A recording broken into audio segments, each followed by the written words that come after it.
Hey folks, John Pelham. We're nearing Christmas, and most of you know, or many of you know at least, that I've been doing these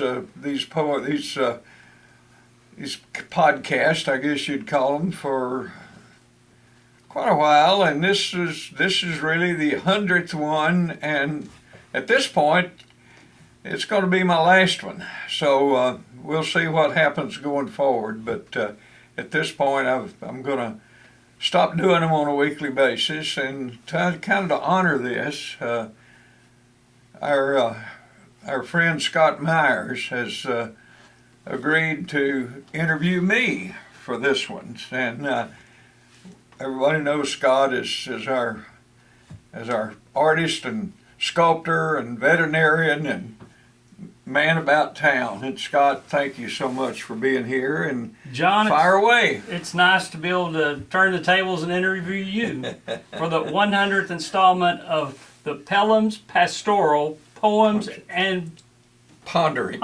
Yeah, there we go. Got it. The four-piece. Four-piece. Very good. Yeah. Well, before we get started, a lot of people have been watching you for a while. It's been about 18 months. Yeah. I think Kathy met with you and Justin in June of 2024, and she suggested you guys talk about it, and you both approved it. Yeah.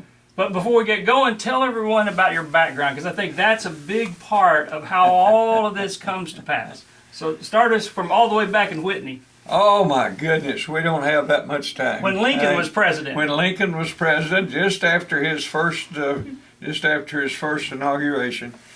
No, I graduated from Whitney High School in 1956. Now I know, if you're doing your math, that means that I'm now 88 years old.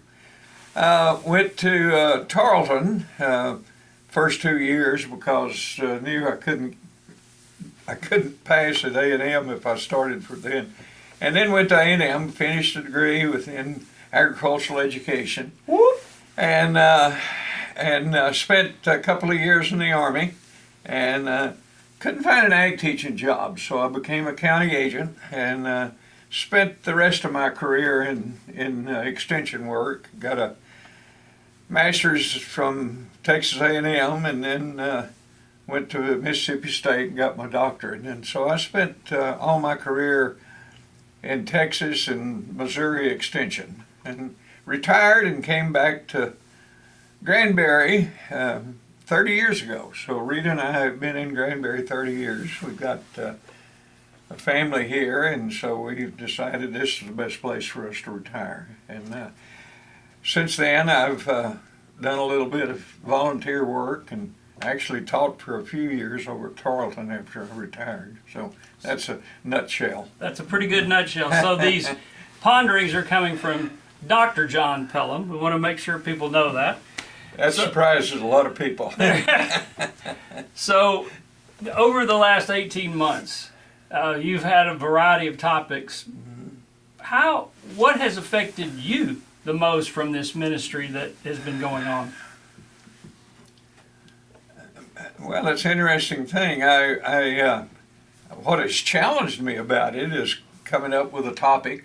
First 6 months, we were doing 2 of these a week, Saturday and Wednesday, and I'd say that a big part of the genesis of what I would put, I would get from a sermon on Sunday. Sure. One of the pastors would say something, and I would key in on that, and I would use that. And I've had a few of my poems. I write a little bit of poetry, and so I put some of my poems on there.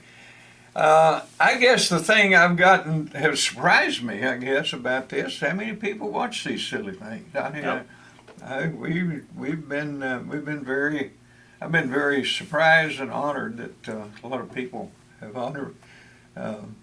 We did some back last Christmas that got 1,500 or 2,000 views on that, so been pleased with that. And it's been a blessing for people. You take an idea, a kernel, a little bit of a sermon, and then expand on it, and really give that sermon a whole lot more meaning for a lot of people, on a more just down to earth level Put sometimes. my spin on it. There you Yes, go. good thing. Now you very humbly said, "I've done a little volunteer work." Well, you've done a long arm's worth of volunteer work. Yeah. One that is near and dear to your heart is Meals on Wheels. Yeah. You're the first Christian church director here.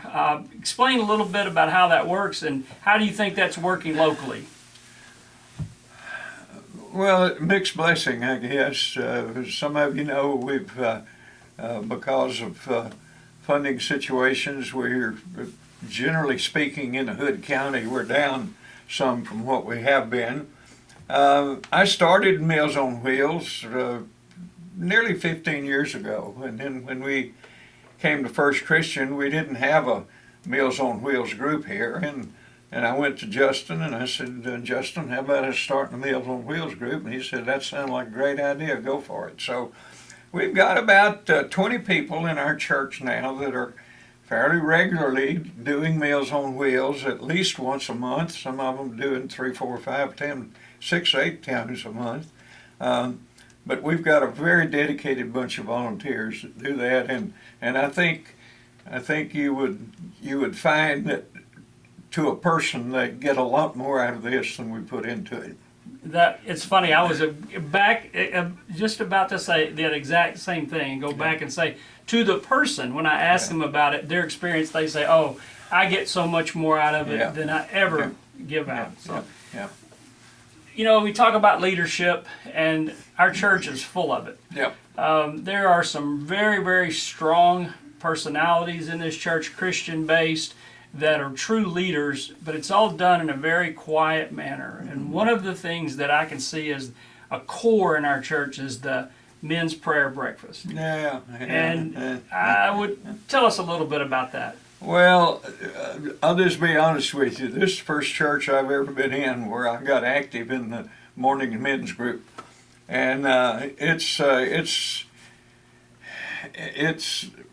with Meals on Wheels and a few other things, it's been the most rewarding thing that I've ever done. We've got a great group of guys that meet every Wednesday morning.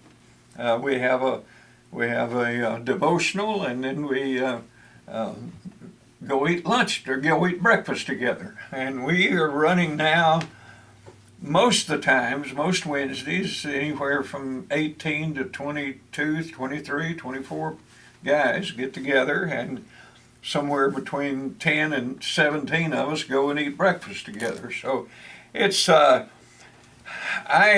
you look around that room, there's an awful lot of leadership, either elected or volunteer leadership in the church that are sitting in that group. Really good group of guys. Well, and I hear some of the world's worst dad jokes come out of it, mostly from you. Well, I have been known to give a pun or two, and I blame it on the guys that don't understand what the pun is. There you go. But a few of them laugh, most of them boo. That's all right. So, when you're looking back on all the opportunity that this has brought you, the opportunity to go deeper in your faith, to research and to look into the Word, the opportunity to hear from others on how much it meant to them, speak directly to First Christian Church and tell them what you would like to tell them about this, how this has been for you. Well, I went into this with a great deal of trepidation. I didn't think, first of all, I didn't think anybody would watch, and then I thought I would do one or two or three or half a dozen of them, and it kind of peter out. And like I say, I've been pleasantly surprised and shocked and honored that people have watched them. I have one or two people basically every Wednesday morning said, I've already seen your program, and it goes up about 2 or 3 o'clock in the morning, and so some have already seen it before we get to Wednesday morning breakfast. So it's been I do this video with a little mixed emotion. It's been a year and a half, 18 months or so of really pleasure, and it's been been a challenge, but a pleasure. I just think it's amazing. You're 88 years old and you're on Whoa. Instagram. Yeah. Pretty cool. So now I have a request. First Yeah. of all, congratulations on your Thank you. 100th episode. Thank you. When you crank it back up and it's going to be 101, I want to be the first person to interview you. How's that? You'll be there. Okay. You'll be there. Thanks, Scott. You're welcome. Listen. Thanks, John. Listen, folks, again, it's been an honor to be with you weekly for the last 18 months or so. Hope to see you around the church, be around. I'll still be here, and maybe every once in a while I'll do one of these things when Heath can chase me down. Just Okay? don't ask him about a dad joke. Thanks, y'all. Thank you.